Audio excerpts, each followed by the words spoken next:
Hello everyone. So this is my quick recording on how the C64 basically single-handedly started the point-and-click adventure genre. And it was a part of the very nice Bonn C64 Symposium by Dr. Helgen and friends. So obviously the topic will be point-and-click adventures on the C64 as illustrated here on the front cover. And essentially Karen and Zach McCracken will play the major role in here.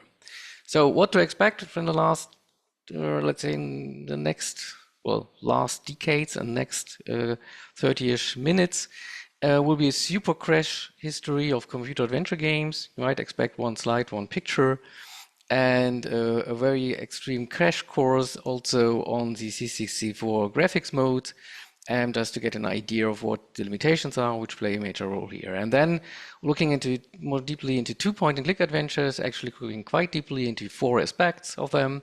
One of them being the graphics, the autonomous walking, right? What's all about that? The game characters on the screen, suddenly big sprites on screen, and the implications of that in the example of needing the certain masking against potential foreground objects. Okay, so at the bottom you see, as far as I know, a essentially complete list of 8-bit point-and-click adventures with some exceptions. So let's give it a quick start. So the genre of adventure games is essentially as old as the very first computers, right? The very first framework computers at the end of 60s and throughout the 70s had text adventures.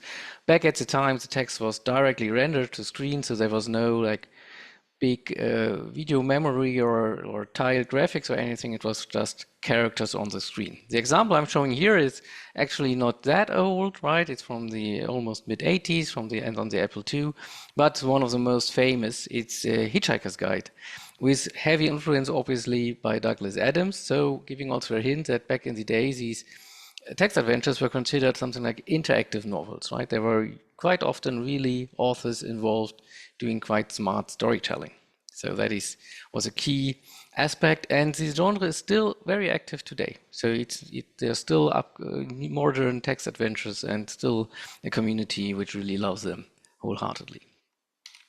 Okay, then essentially with the advent of the home computers, right? They came with actually color graphics and video memory, right? So a very famous example on the very, very early 80s. So C64 was just being released, or actually in Europe just being about to be released, is The Hobbit. So this is still sort of a text adventure. You have this parser, right? You say west and south and pick up and shoot and leave or whatever. And there would be scenery graphics now, right? Sometimes very simplistic graphics, just a couple of lines giving you an idea of like you're in a desert, everything is yellow, or now you're in space and you see stars, you stand in front of a door, things like that.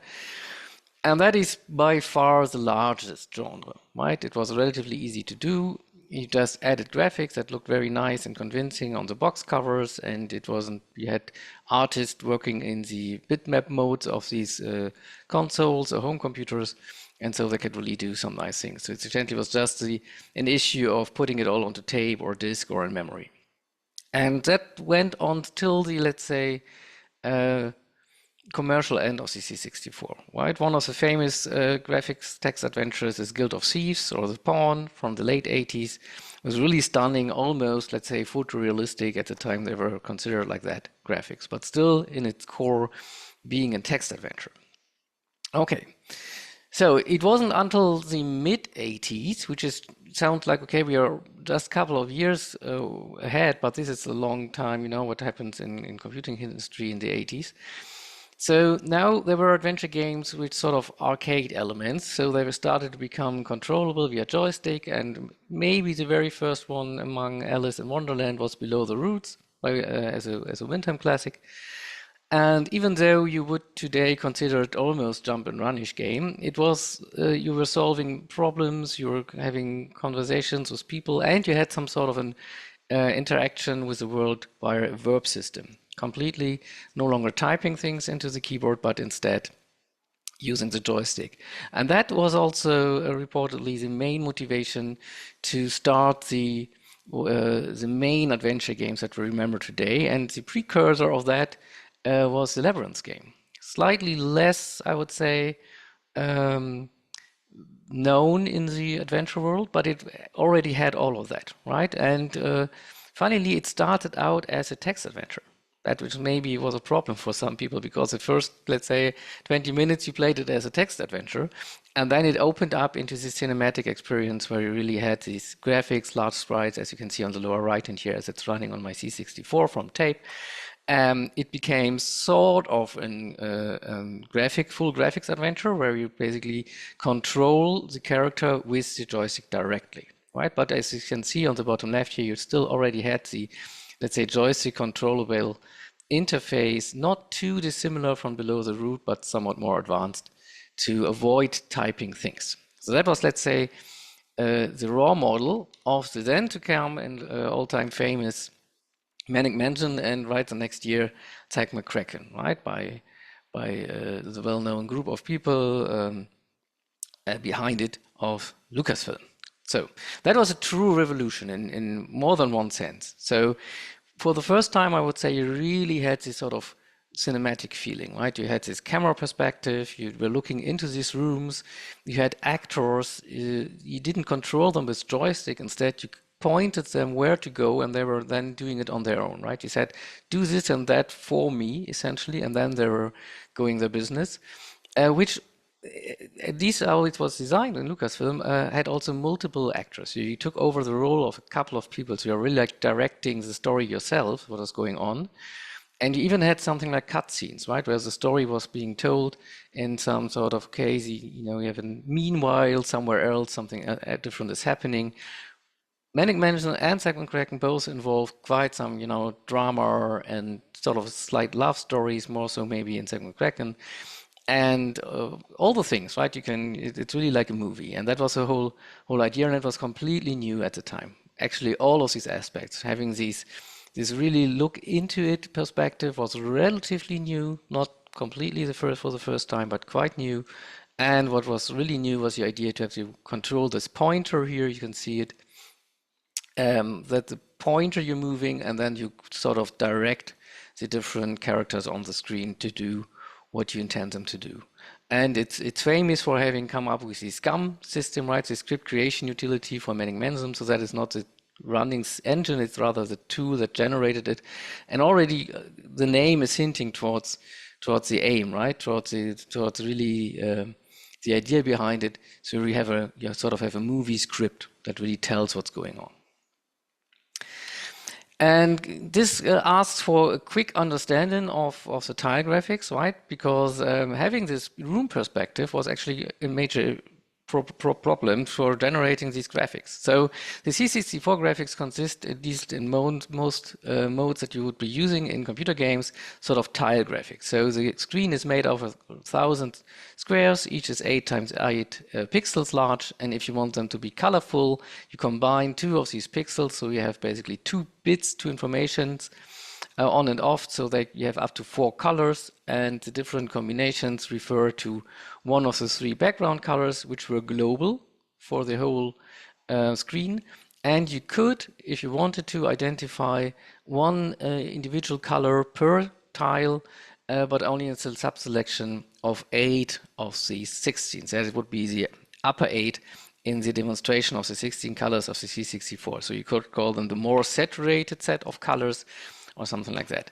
And the total limit was usually 256 tiles, fitting into a pointer address of 1 byte. Let's go back one slide again, and you can tell, obviously, what I said was only half correct, because here the screen is split between the graphics part and the text part. So there was 256 tiles for the graphics part, and the text was separated. So that was already quite some technical achievement to do that, even though that's been done at the time of the 87 other games had that as well.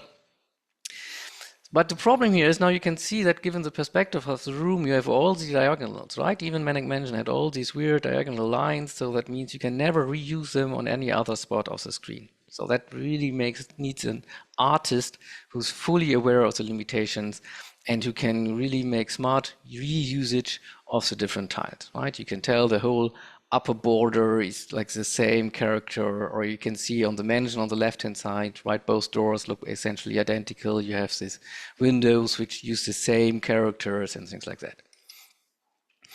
Okay, giving some examples, on the upper left-hand side, you see a Bounder, actually a quite successful game with relatively simplistic tile graphics. You can tell immediately which were the four base colors. It was green, brown, gray, and black.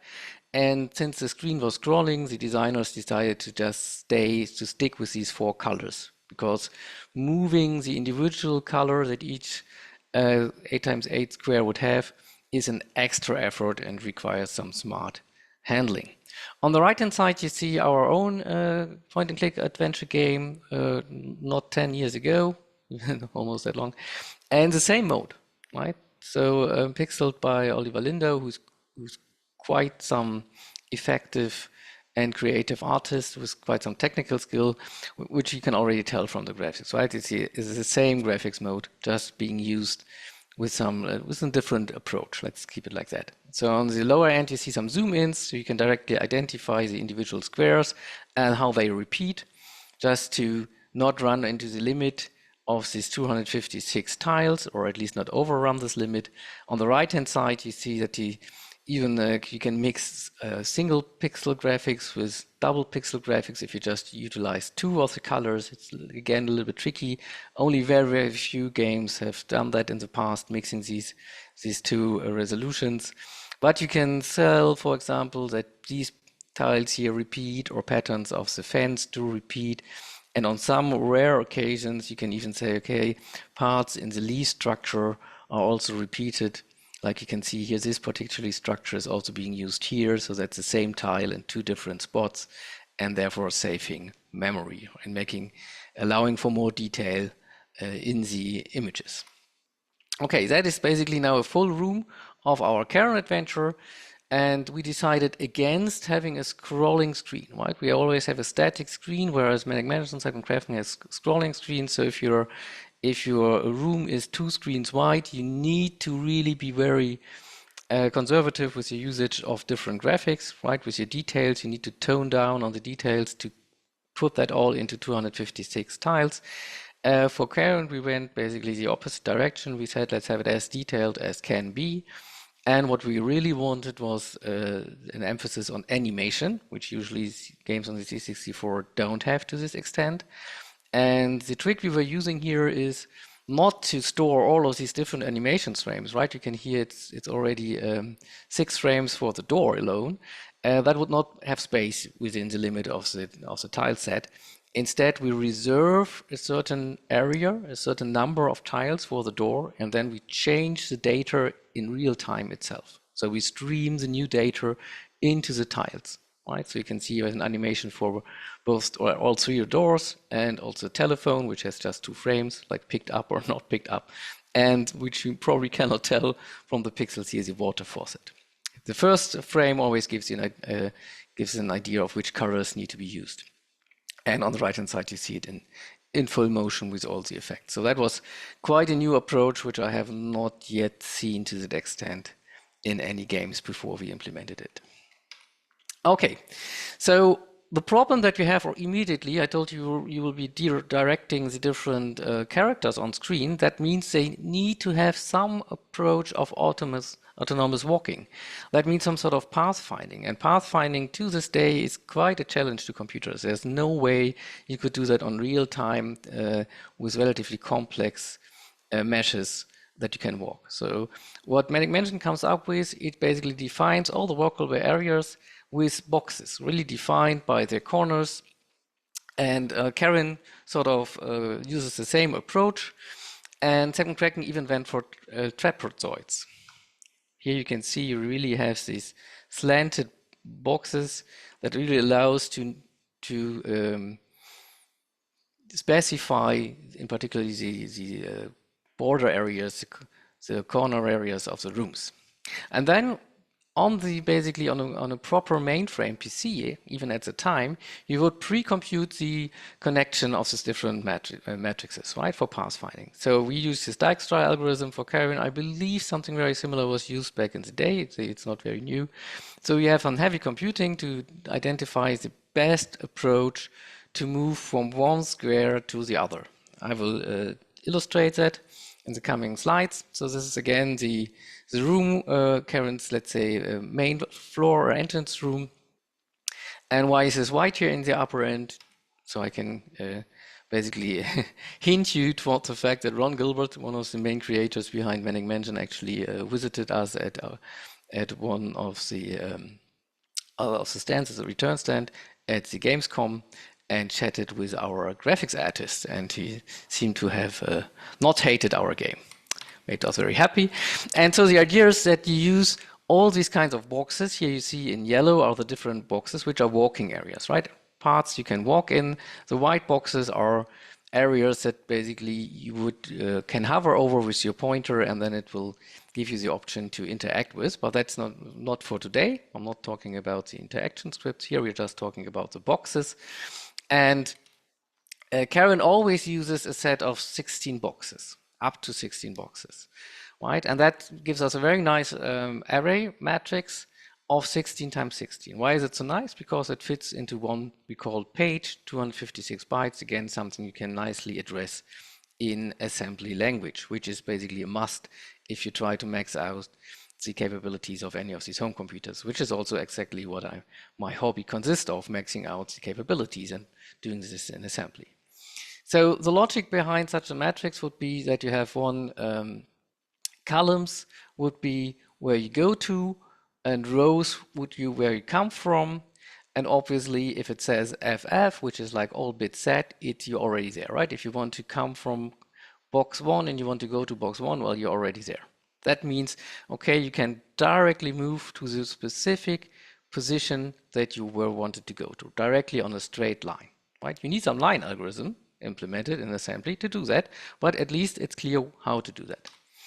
So these are basically just the I'm already there. And now let's get an example. Imagine you're standing in front of that cave door, which is box number 5. That means wherever you want to go, you need first to enter box 6. Right? That's why the whole row ends up with 6s. Let's ignore the 2 for now. This is hexadecimal numbers, which means that it's 4 basically nibbles. Each of them is 4 bits. So the right-hand character is the lower 4 bits, meaning the up to 16, 0 to 9, and A to F values here.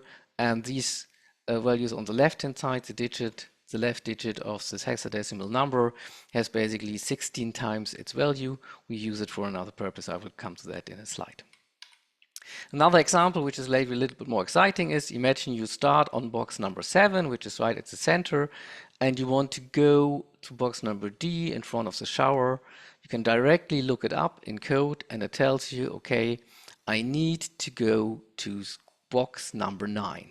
There it is. And then the code looks up what is actually the position of box number 9, and things like that. Okay. So what is it2 now saying? That is different from Manic Mansion and Second Kraken, and I didn't want to waste all these bits. So I said, okay, one of the painful things, if you know I'm in 7 and I want to go to 9, is that you still don't know which side it is on. So the original code in Manic Mansion does, it now computes for all of the 4 sides of the box. It tries to find the closest side, and there's a couple of special cases. It's a large part of the whole code is just dedicated to these walking boxes, and within that, a large fraction of finding the closest line or the closest box. So that can be really skipped a couple of steps if you already know which direction you're going. So in this matrix, I also encode, if you are on 7 and you want to go to D, you need to move to 9, and it is on your right. That means next step that the engine is doing is look up box number 9 and then find the closest point to your position right now on the left side of this box. Helps a lot to speed up the process. So this is all nice in theory, and I was spending a lot of time on debugging this particularly walking algorithms. In the end, I re-implemented my my C64 assembler code, which were, I think, dozens to hundreds of lines in Python, very strictly, step by step in Python, and just to make sure that there's no very weird, obvious bugs with special cases and things like that. And so this is like a plot from having, I think, 1,000 random positions and 1,000 random goals, and just to make sure that the algorithm handles all of that very well. So, as they say, the proof is in the pudding. The proof of the pudding is in the eating. So it's really worth trying and not just trusting your instinct. And on the other hand, the boxes is it's really known to be an issue. I found later this tutorial on the original SCUM engine written in the very early 90s, and that is like 1.5 pages just on rules how to define the boxes. This is not for the programmers, it's for the people that design the walking boxes for the later games like Monkey Island and Indiana Jones and so on and so forth. It's really tricky business what to take care of. Okay, so the next aspect that is important, right? If you have a character on screen, obviously you need to have it walking, and there's a good reason. Many games have it directly controllable by joystick because, you know, pathfinding, automatic pathfinding is really tedious. But the other part is, what about really getting this character on screen? The C64 has this wonderful ability of so-called hardware sprites, so 8 images, each of them 24 times 21 pixels on screen, that are completely independent of all the other graphics. Right? You can just move them around as you want. However, you're limited to 4 colors, or actually you're limited to 1 color. You can still combine 2 adjacent pixels to get 2 bits, so 4 times the information, and then you can basically address 4 different colors. And that is how it looks for most of the games, right? You have this here from Bubble, a couple of sprites. Each of them just uses 4 colors, and you can tell it's always white, it's always red, and then it's an additional color, gray or green or light green or purple. And the 4th color is sort of transparent. Right? You could call it black here, but in the end, it's really transparent. That means the background shines through. So it's essentially just 3 colors defined in one of these sprites. So it all is fine and shiny if you have a game like Below the Root, which is very simplistic. But if you want to make a modern game and sort of try to really get more out of the machine, you aim higher. And we were not the first to do so, but I still want to point out that it's quite some endeavor from our graphic artist from Vito to go into that. In the end, it's something like 80 sprites just for Karen, right? So you have her here in all the different positions. And you see here typically for the time, you have like 3 characters, and Below the Root 3 frames for walking, of which 1 is already the standing frame, right? For Karen, we separated all of that. And at the same time, Karen is 3 sprites high. And Vito insisted for realism reasons that the head would need to be bopping while walking, so that also means some rather complex animation coding, so you can't just glue them together and have them wherever they are. So it's 3 sprites high with overlapping, so her hands swing by her purple skirt and so on and so forth. So that in itself it takes up a significant amount of memory and was quite some hassle. And that resulted already in a relatively, I would say, relatively complex screen update. Every frame, things need to be updated here. Since our main sprite already has 3 body parts and there might be other non-player characters on the screen. So you see here roughly in color coded, the different lines are different splits, so-called IRQs, or in general here referring to raster line splits, so telling the CPU to do something specific whenever the screen is drawing that particular line, right? That all comes from the days of the cathode ray tubes. So really the screen is built up line by line from top to bottom, and you do something basically in real time along. Not all of the games did that, right? The simplistic game will not care about screen ray, will just say, okay, this is my screen, show this, show that. But if you more modern games really need to do that to get more out of it. And one specific trick is to reuse the sprites. You only have 8 sprites, but once they have been shown on screen, you might put them somewhere else on screen, obviously only further below, because you cannot affect what has already been shown. And here you have a couple of splits, right? You need to set up the room graphics and change things. Then the actually game logic needs a couple of times. The music needs to be played at a very specific and stable position. You know, people have golden ears and will hear the difference otherwise. And there need to be a certain multiplexer because once Karen's head has been drawn, we reuse it for other parts in the game. And the other two body parts are relatively safe. They always stay the same. And then in the end, setting up the panel graphics and doing all the other game logic, including computing where to walk next. And also something that must happen off screen, right? In the area that is not within the actually background graphics, is preparing the animations. So this is already the part where we stream new data into the door image. So next time it might show a different animation frame. So you might think, oh, that is pretty cool. I would agree, and you could say, oh, that's awesome, overkill. No one must have done this ever before. No, right? If you look at ZMK Kraken, which is considerably older, it consists of 7 body parts, right? Each of them rendered in succession. 7 different body parts shown here. So that is quite extreme, right? So if you look at it, we can show a little demo here.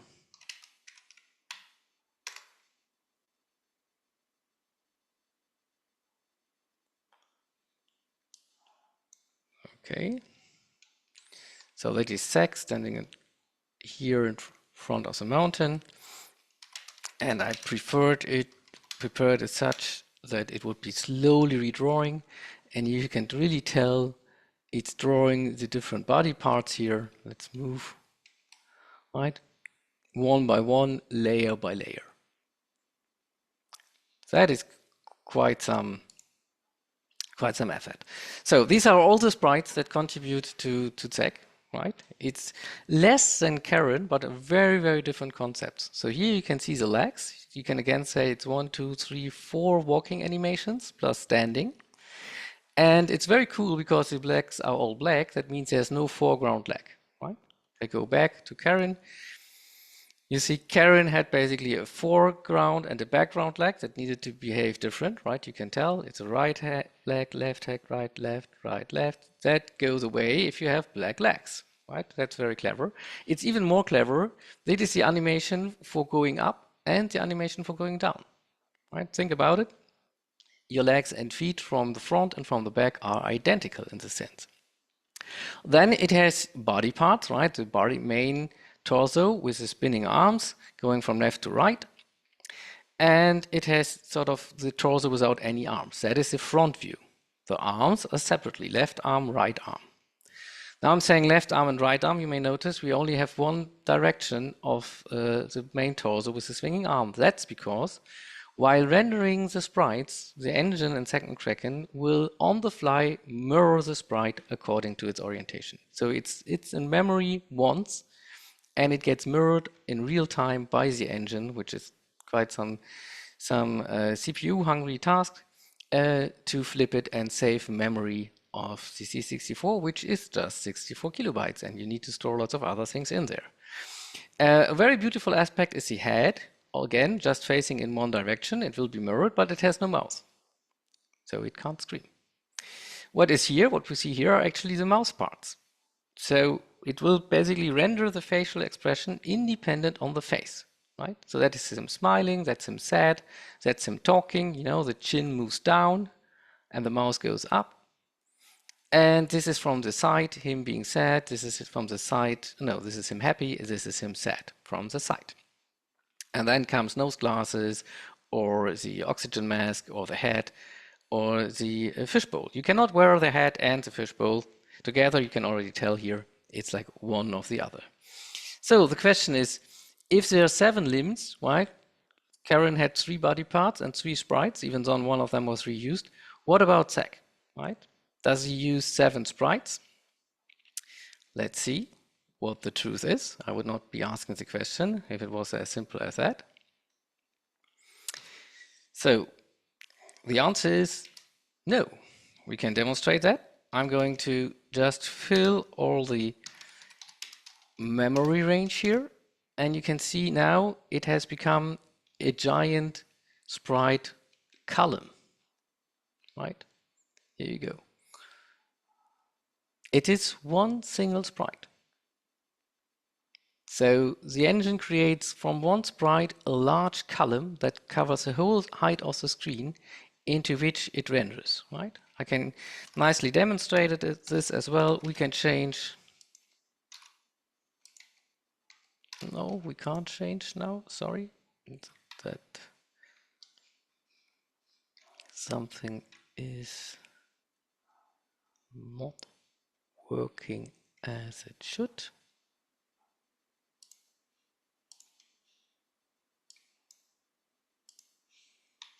Let's quickly retry.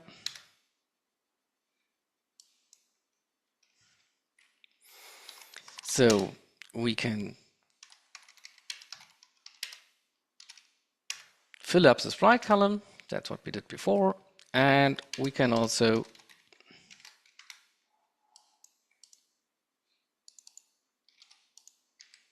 it really doesn't like me doing that. Maybe I can demonstrate it.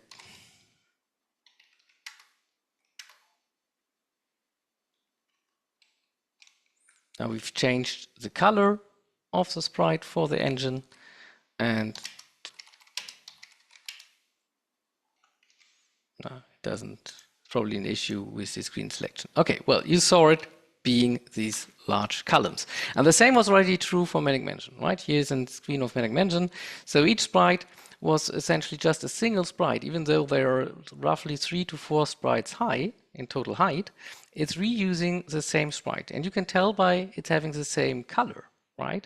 And as before, I told you, sprites always have 3 colors, plus one's transparent, 2 of them being global, so that would be black and purple here, or light red, and only one color is basically individual per sprite.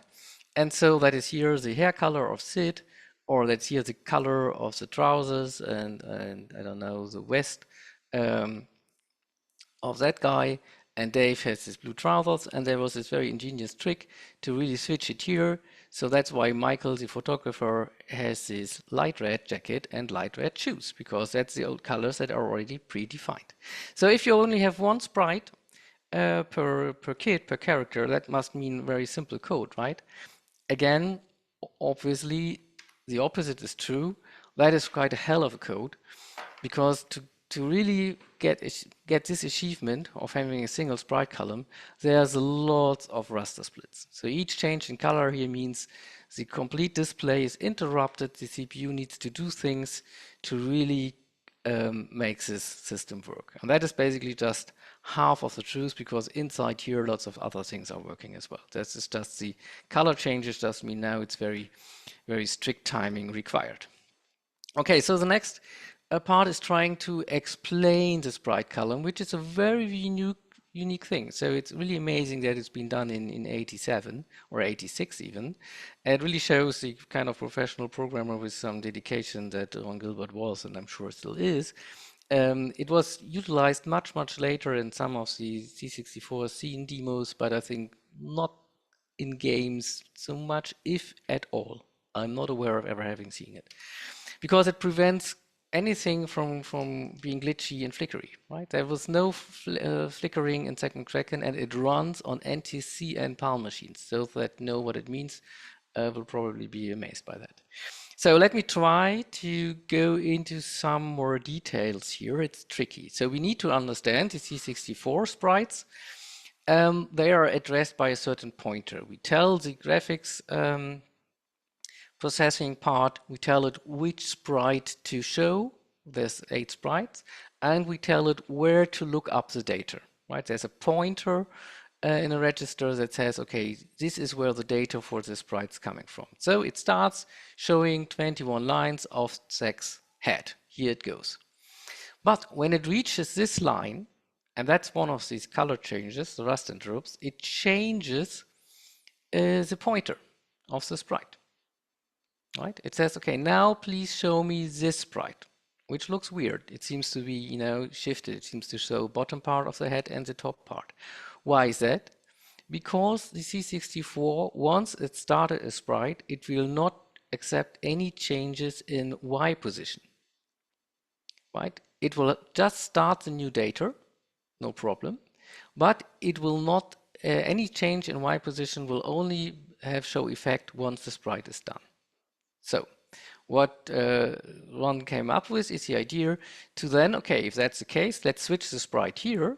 Let's have one identical line in both sprites. Why is that? Just because that you don't really know if the change is happening left of the sprite, right of the sprite, or right in the center of the sprite, screen timing wise.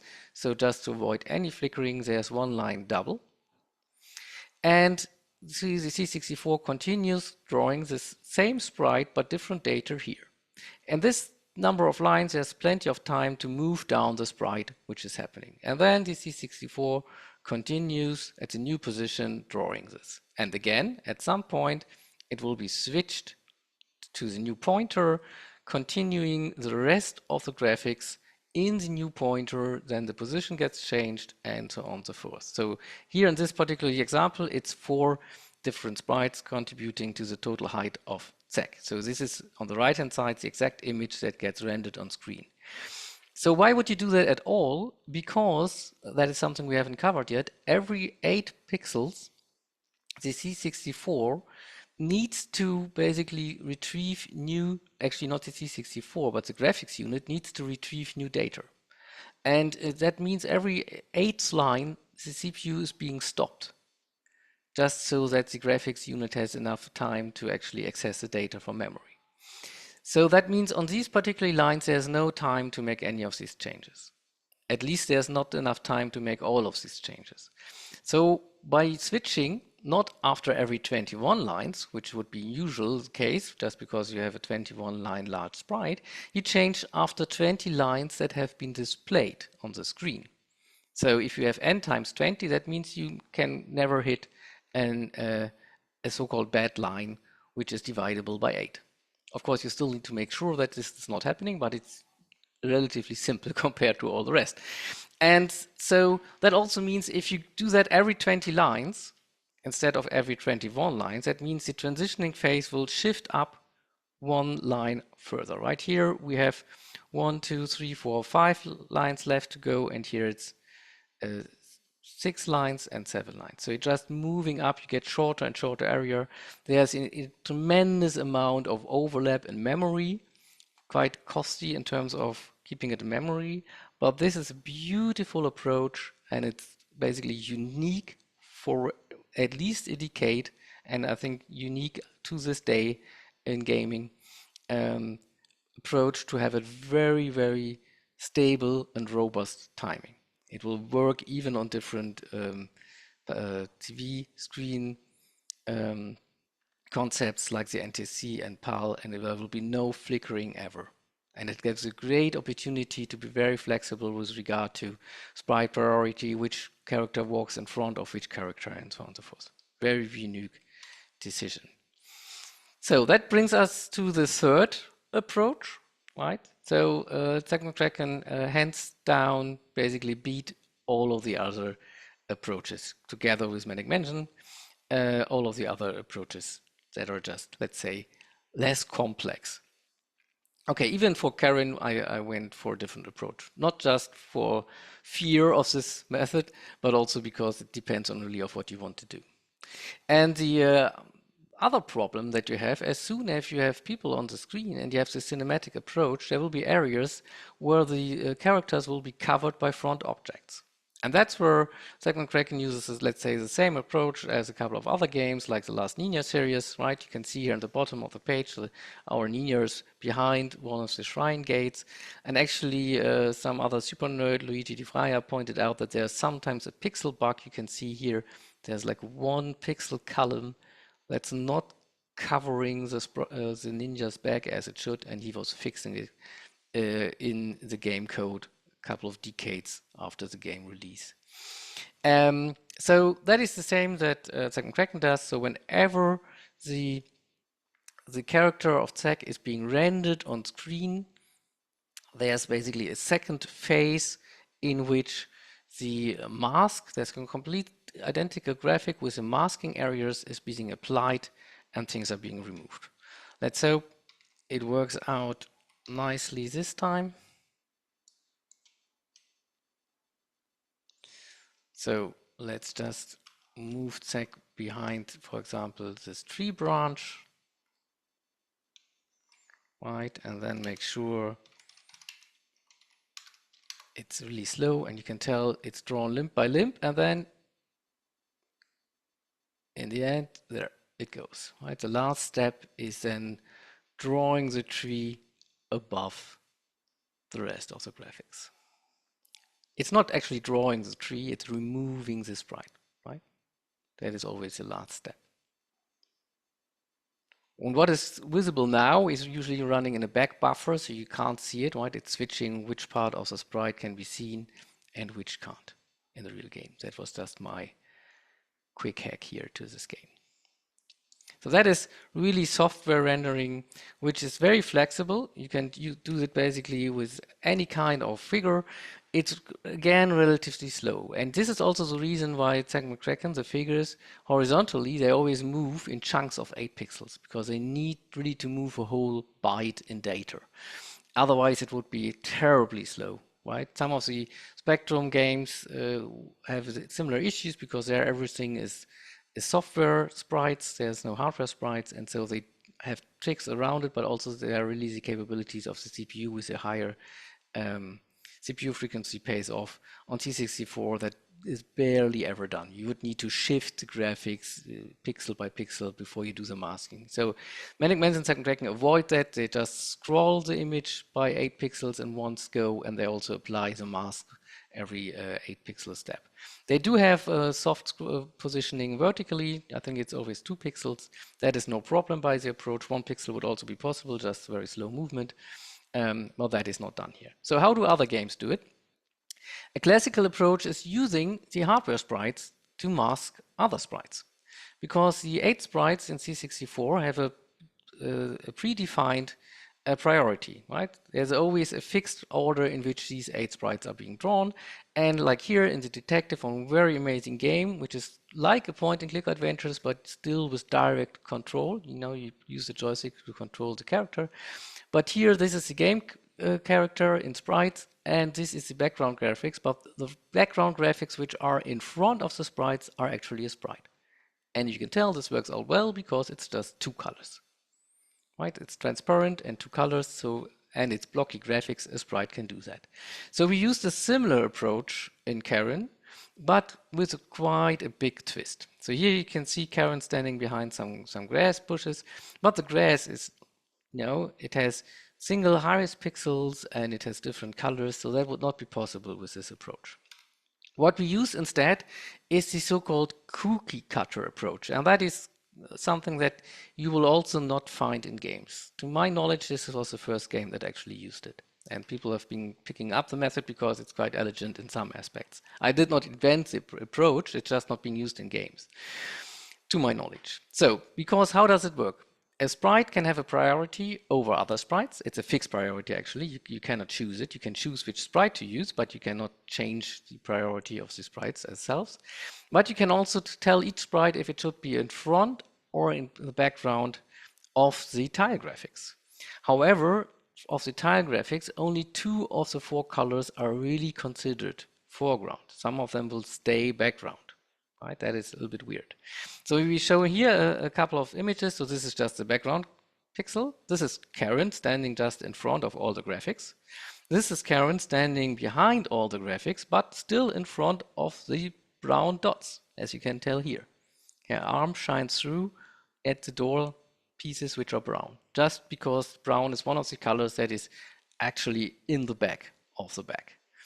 And what we do now is we create a sprite which is sort of masking out the areas that should not be seen. It's in front of Karen. So the black one is a sprite that's in front of Karen. So far so good. That's the same approach that other games have been using. But now the trick is to put that sprite, even though it's in front of Karen, to put it behind the background graphics. Right? That is illogical, but technically possible. So this is a bit also explaining why it's called cookie cutter. So thanks to DK, to use generated these graphics to try to explain it. So we have a sprite in front of sprite 2. That's just the normal case, but now it's technically, in terms of rendering for the computer, behind the background. So it's hiding pieces of the other sprite, even though itself is hidden behind the background. That's why it refers to as a cookie cutter, because it really looks like a bitten off cookie. And why it's not being used in games, because it really requires a deep planning of the graphics, right? It's really not simply, and it adds quite complexity in the sprite priorities. You cannot not simply go mixing different players just to not cover each other. You really need to make sure everything is working correctly in terms of priority and switch it back and forth a lot depending on situation. We use Karen's head a lot for masking, for example, which maybe gives a small hint on that it gets a bit nasty. And it really requires a special artist like Vito to do that. Actually, he had all the ideas of, the bumping head and the animation and all these things. And I said, ooh, okay, that will be nasty. But this goes on to this is my bad, because even when we started the project, I said, let's try this. I really want to have that in the game. Because the cookie cutting mask actually shines through, so it needs to have the proper color. Here it needs to be brown, so you have this mix of brown and blue. And this is, for example, her living room, where we really see every color is a new mask, so everything gets very weird. Or here's a bus when Karen enters a bus. There's lots of masks, so this is her head. The lower mask will be below her head. The other mask will be an additional sprite, just to make sure whenever she's behind an object that is being covered by one of these sprites. I can quickly show that in a demonstration I wrote from the code.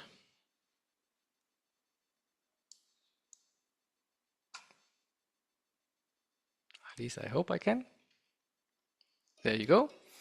You even have some audio. So you can see, and now the masks are always basically colored in this version I made. So let's have her walk over, and you can see now this white is actually the mask, and I switch it to be in front and white, or be a cookie cutter sprite in the back, right? And it's the engine's job is to change that dynamically, which sprite needs to be on and which needs to be off. And now comes, of course, this is like really showing off this effect, right? Having two sprites, they are even expanded in size and dynamically selected. So these are now sprites in front of Karen. Now these sprites are in front of Karen. And that is being dynamically adjusted as she walks. I'm showing it so long because we were all quite proud that it works out. There's a reason people are not doing it like that. Okay. Back to the slides.